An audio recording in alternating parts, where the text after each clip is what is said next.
Eksotis merupakan sebuah kata yang tepat untuk menggambarkan kehidupan sosiokultural pada desa Ngargosari. Sebuah desa yang terletak kurang lebihnya 8 km dari kantor Kecamatan Sumberlawang, Kabupaten Sragen ini memiliki potensi sumber daya alam terutama dalam bidang pertanian. Hal ini nampak dari sebagian mayoritas penduduk bermata pencaharian sebagai petani.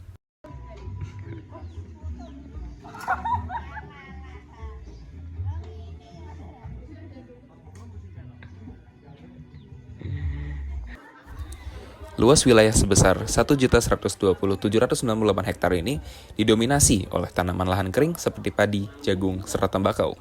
Meskipun mayoritas bermata pencaharian sebagai petani, di sebelah barat dari desa ini dapat tukuh buaya layar, yang memiliki mayoritas penduduk bermata pencaharian sebagai nelayan. Dan komoditas yang dibudidayakan tentunya adalah berbagai macam ikan. Duku Buaya Layar sendiri dinobatkan sebagai desa wisata karena memiliki potensi pariwisata yang cukup terkenal, yaitu Waduk Kenong Ombo yang menjadi perbatasan 3 kabupaten, yaitu Boyolali, Sragen, dan Purwodadi. Suatu yang identik dari masyarakat desa adalah kekerabatan yang tinggi. Hal ini didukung oleh sifat masyarakat desa yang homogen, dalam artian masyarakat desa memiliki kesamaan satu sama lain baik itu mata pencarian maupun aspek kehidupan lainnya.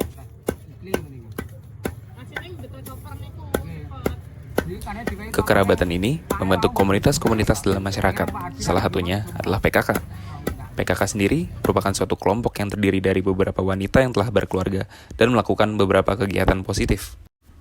Kegiatan yang dilakukan PKK ini berkaitan dengan beberapa aspek kehidupan masyarakat desa. Seperti halnya melakukan pemberdayaan terhadap kelompok tani, kelompok ternak, dan beberapa hal yang menguntungkan pengelolaan sumber daya manusia pada sebuah desa.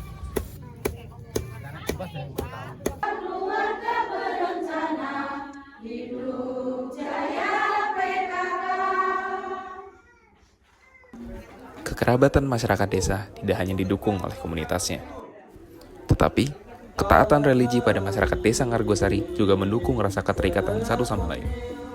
Kebudayaan religi pada masyarakat desa Ngargosari terbilang masih sangat kental, seperti adanya beberapa kegiatan pada bulan Suro seperti sholat bersama yang diadakan setahun sekali.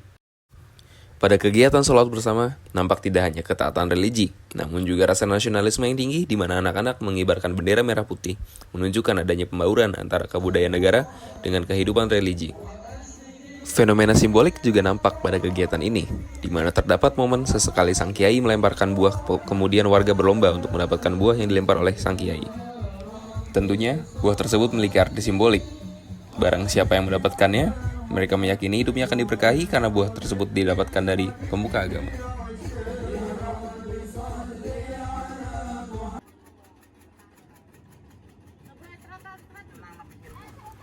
Petani tembakau di Desa Ngargosari bekerjasama dengan perusahaan rokok yang berada di Temanggung dan juga Magelang. Atas balas jasa terhadap petani tembakau, perusahaan yang menerima hasil panen memberikan bantuan dalam bentuk BLT tiap bulannya.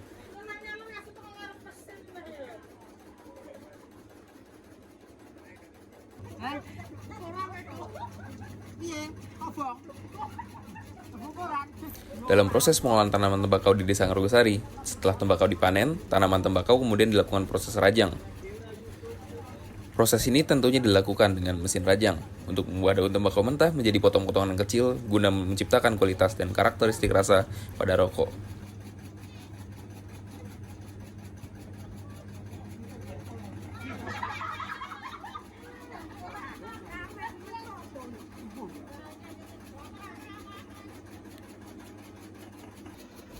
Setelah proses rajang, tembakau akan dikeringkan di bawah sinar matahari.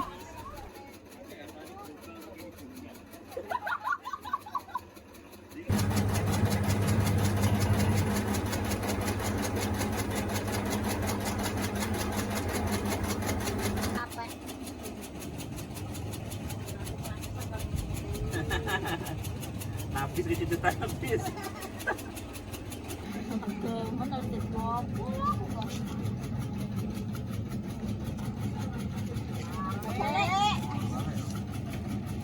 Kebalik. Kowe tak totoy. Lah iya kamu kan bawa cerita. Buat tumpuk nak.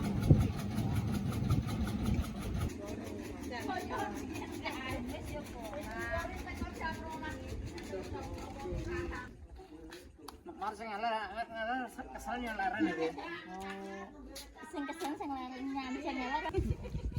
Saya ngomong apa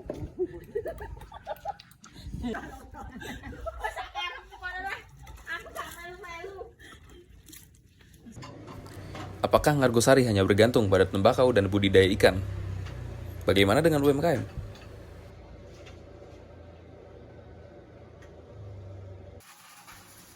Tentunya, budidaya ikan tidak hanya dimanfaatkan untuk penjualan ikan dalam bentuk mentah. Masyarakat Ngargosari memanfaatkan potensi ini dengan membuat olahan dari ikan hasil tangkap. Salah satu UMKM ternama asal Ngargosari adalah Arum Sari. Mbak Arum sapaan akrabnya, salah satu warga Tugu Boyalayar sebagai pemilik UMKM ini. Dengan produk ciri khasnya yaitu keripik ikan, pasarnya bukan main-main. Produk olahannya bahkan berhasil hingga ekspor ke mancanegara, seperti Jepang dan Taiwan. Beliau menjadi salah satu ikon dari UMKM di Ngargosari ini, menginspirasi masyarakat Ngargosari lainnya dalam membangun perekonomian dengan UMKM. Produknya bahkan dikenal sebagai salah satu oleh-oleh khas Sragen. Dalam keberhasilannya, terdapat perjuangan serta semangat yang begitu besar. Sampai keluar sertifikat atau apa? Oh, kalau sertifikat tuh keluar 30 sampai 60 hari setelah pendaftaran. Iya. Itu dekat bambu, dekat jalan. Waduk Kedung Ombo, salah satu potensi wisata yang dimiliki oleh Desa Ngargosari. Uniknya, terdapat situs kebudayaan pada waduk ini.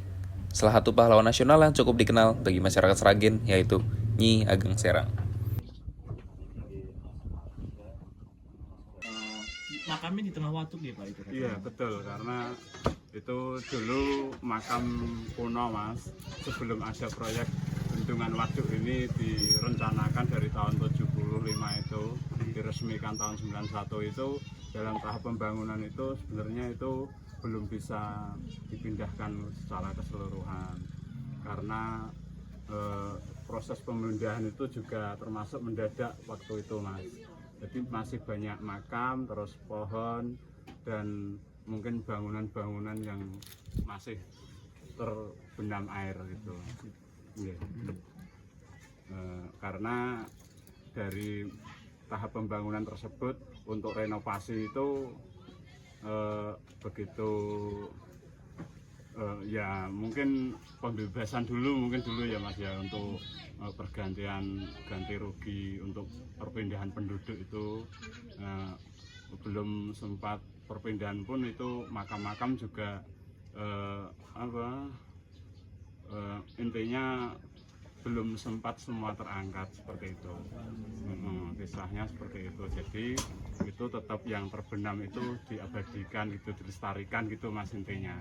Jadi kita tetap nguri-nguri, menziarahi juga, mendoakan sampai sekarang anak keturunan dari yang kami dari mendiang ayah ibu kami terus ke anak-anak kami seperti itu Mas, tetap dilestarikan seperti itu.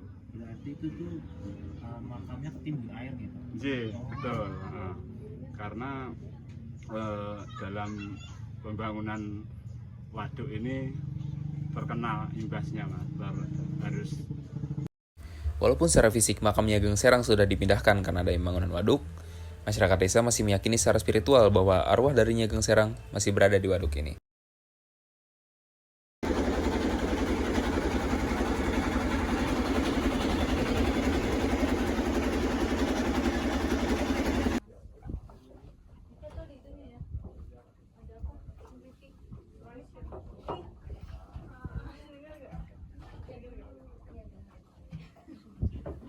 Pakai nat itu kebanyakan juga yang redabelnya itu Mas. Ya memang dapat sih mujair sama nilainya itu kadang pasti dapat juga, tapi kebanyakan yang pasti dapat itu ya redabel tadi ya. Setiap budaya memiliki nilai serta norma yang berlaku berdasarkan konteks budaya itu sendiri, bukan berdasarkan standar budaya lain. Setiap budaya akan memiliki nilai yang berlaku dan dijunjung tinggi berdasarkan apa dan di mana budaya itu ditempatkan. Unity in Diversity, sebuah kata yang merepresentasikan negara Indonesia dengan keberagaman warisan budaya. Meskipun terdapat berbagai perbedaan, namun kekayaan ini yang membentuk persatuan bangsa. Rasa hormat dan saling menghargai merupakan sifat yang menjadi ciri khas masyarakat kita dalam memandang tradisi. Karena pada dasarnya, setiap tradisi memiliki cerita serta makna yang berharga. Living in cultural society, this is Ngargosari.